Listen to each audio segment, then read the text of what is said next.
While all three lines of the Rome Metro are unique in their own ways, one line is definitely more of an outlier. Let's explore Line C, the only fully automated driverless metro line in Rome. Line C, which has opened in segments since 2014, currently runs 21.2 kilometers or 13.2 miles from Colosseo Station, right at the Colosseum, east to Montecampantri/Pantano, with 24 stations as of now. It also has a couple of interchange points along its route, with connections to Metro Line B at Colosseo and to Metro Line A at San Giovanni, as well as to various trams and buses along the line. Back when I visited Rome, though, the westward extension from San Giovanni to Colosseo was not yet finished, so I took Line A from Manzoni to San Giovanni, where I changed to Line C to ride as far as Torre Angela, before riding back to Parco di Centocelle. And real quick, for the above ground part of the ride later in this video, my camera picked up quite a few flashing lights and shadows because of the way light shines into the train, so just heads up about that. Now to me on Line A at Manzoni. Hey everyone, I'm at Manzoni Metro Station on Rome's Line A. Gotta take it one stop down to San Giovanni to get Line C, so should be a pretty short ride. Train in 1 minute, and we are the only ones on the platform, so I guess frequency's pretty good right now. I mean, I was riding this at almost 1 a.m. last night. Frequency seemed to be like our train, and then the next one was 5 minutes after that. It was standing room only. I'm like, this is crazy. This could never happen in Munich. So, simple platform, kind of pretty average for Line A. The other tunnel's on the other side, but they left-hand run here.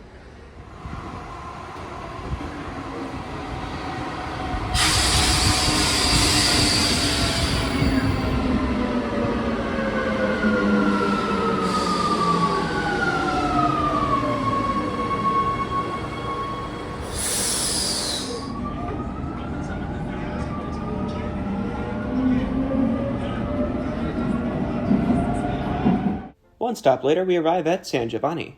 Once on the platform, though, we didn't see any signs for Line C, so we just wandered towards the mezzanine. So far, 0 connections signs for Line C, so we just picked a direction to go, and hopefully it's here. Alright, it says to Line C. You have to go out through the fare gates, I guess. This is interesting. And then, I guess, re-enter fare control on the other side. Having to leave fare control and re-enter was very odd, but if anyone's ridden the new extension to Colosseo, let me know if there's a free transfer there in the comments.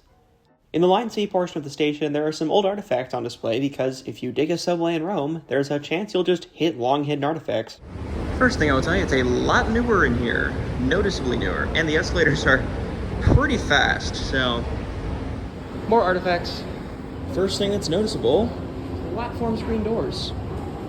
So I've seen all the stripes on the floor for visually impaired, but hey, actually having a guide here is very cool, very important. So they actually show you like departure times here. Actually just at 30 seconds. Yeah, there it is. That's crazy. Very helpful though. San Giovanni opened as a one-stop westward extension in 2018. Our train pulls in shortly, and we board one of the driverless metro vehicles from Ansaldo Breda, now part of Hitachi. So, first thing we notice is very few screens except these ones kind of on the sides by the doors. And it's also driverless, so you can just kind of stand at the front of the train if you really want to.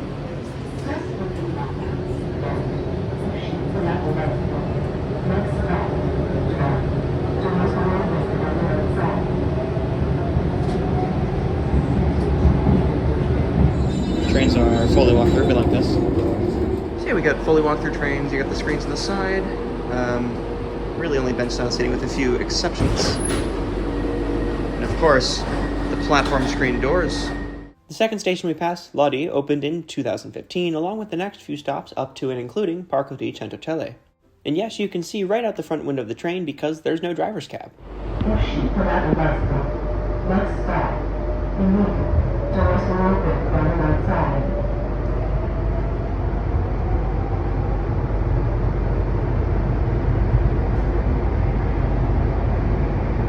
And as we approach Malatesta station, it's worth noting that announcements are in both Italian and English, though the audio quality could be better.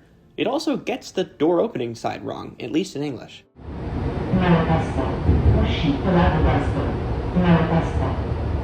will open on the outside. Stazione Nuova Station.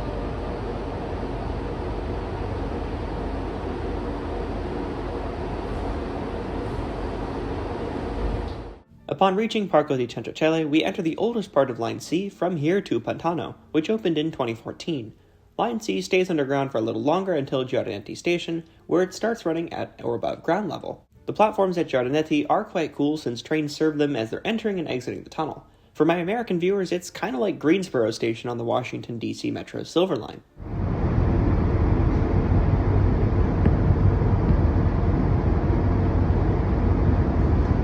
Giardinetti, uscito lato destro.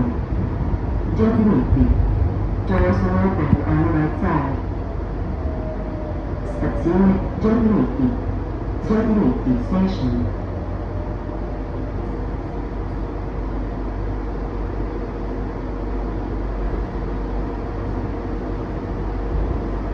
Leaving Giardinetti, we get a good view of the overhead electrification that Line C uses, similar to what's on Lines A and B, though the Line C system looks a lot more modern. It's also here that we can clearly see that Line C trains, also like Lines A and B, run on the left, typical of trains in Italy. Uscito lato sinistro. Nuova. Doors will open on the left side. Stazione Nuova Station.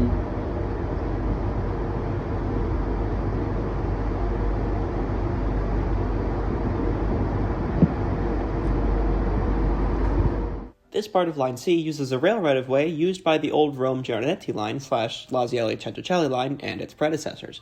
Unfortunately, the last remnant of that old interurban line, which used some incredibly old trains from the 1920s, from Laziale to Centocelli, is now closed following a collision, but it was scheduled to close this year anyway for conversion into a regular tramway. This portion of the old interurban closed in 2008 for the construction of Line C, and the right-of-way definitely has a much longer history than just that of Line C. But go watch my video on the Centocelli line after this if you want, since I discussed the right-of-way a little more there. After a short while, we start slowing down into Torre Angela Station, where we'll be getting off. Torre Angela, uscito lato sinistro. Torre Angela, doors will open on the left side. Stazione Torre Angela Station.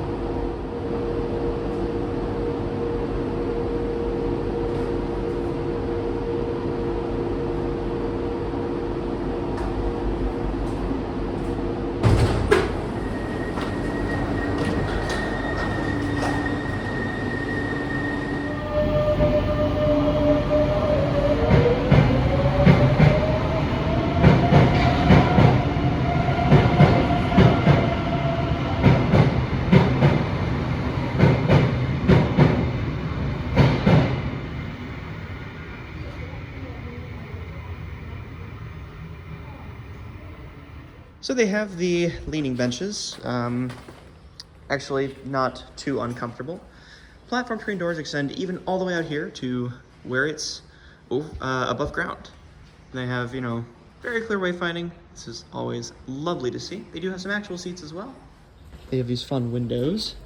Frequency could be better, 8, 14, 18, it's getting better, so. All right, so we are outside. They got some nice mosaic artwork. And parking. Just walking around outside, land use here is not great. It just dumps you into a highway interchange. So, really not good.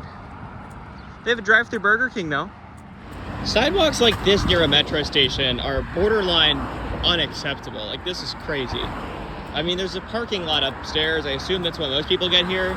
And there's also a bus stop. But seriously, wow, this is a really bad pedestrian environment.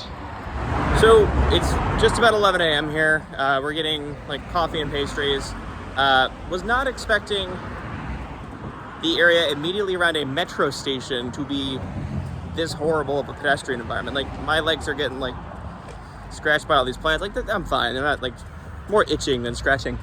We get coffee and pastries at a little cafe within walking distance of Torre Angela Station. A nice break before heading back to the train.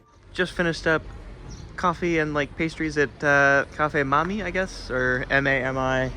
I would definitely recommend. It was really good, really cheap. Well, not cheap bad quality, but really, really reasonable.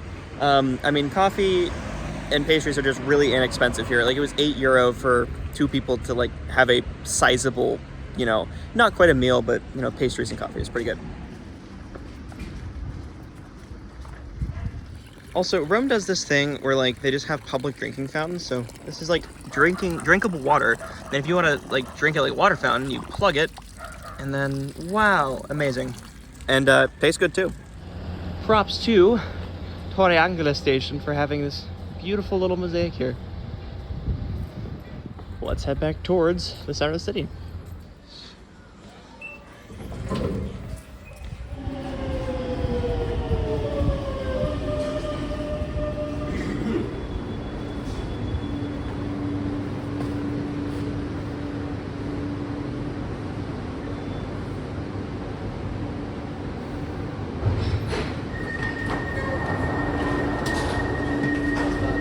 Once we board, it's not long before we're already moving towards the next stop.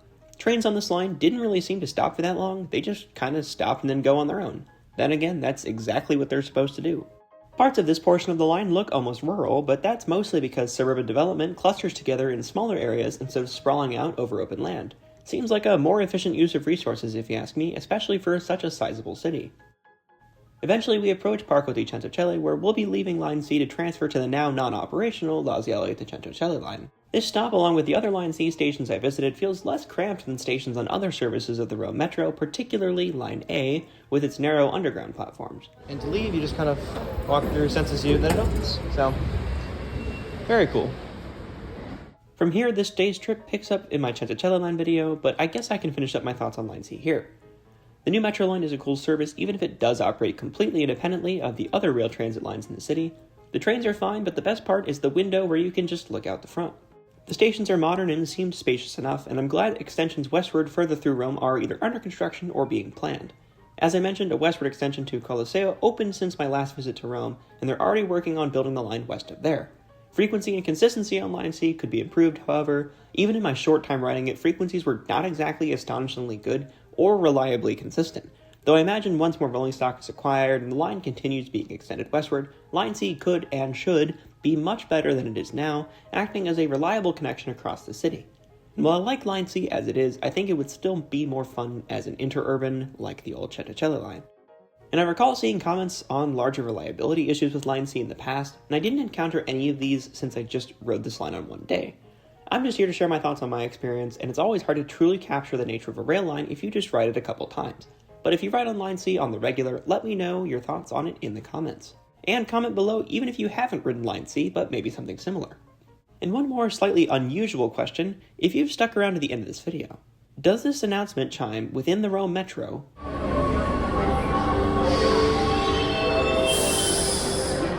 sound oddly similar to the departure warning sound on the Morgantown PRT? Maybe it's a stretch, but when I was sorting through the footage, it immediately made me think of the PRT. Anyway, as with every video, like and or subscribe if you enjoy, and thanks for watching, and I'll see y'all in the next one.